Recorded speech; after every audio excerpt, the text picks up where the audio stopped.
ఒక big shock అయితే తగిలింది. అదేంటి అంటే సమన్వయ సమావేశాలు ఏర్పాటు చేస్తున్నారు ఆమె. ఈ సమన్వయ సమావేశాల్లో మొత్తం 3 పార్టీలకు సంబంధించిన నాయకులు హాజరవ్వాలి.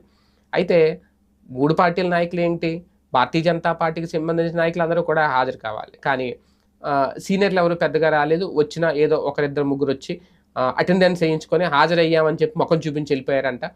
దీనికి తోడు అక్కడ ఏర్పాటు చేసిన ఫ్లెక్సీలు ఏవైతే ఉన్నాయో, భారతీయ జనతా పార్టీ ఏర్పాటు చేసిన ఫ్లెక్సీలు, ఆ ఫ్లెక్సీల్లో చంద్రబాబు నాయుడు గారి ఫోటో చాలా చిన్నది వేయడం, ఒక రకంగా టీడీపీకి పెద్దగా ప్రాధాన్యత ఇవ్వలేదండో, దాంతో ఒక్కసారిగా తెలుగుదేశం పార్టీ నాయకులకి, తెలుగు తమ్ములకి ఆవేశం వచ్చింది. ఇమీడియట్‌గా అక్కడ ఫ్లెక్సీలు చించేశారంట, నానా బీభత్సం చేశారట.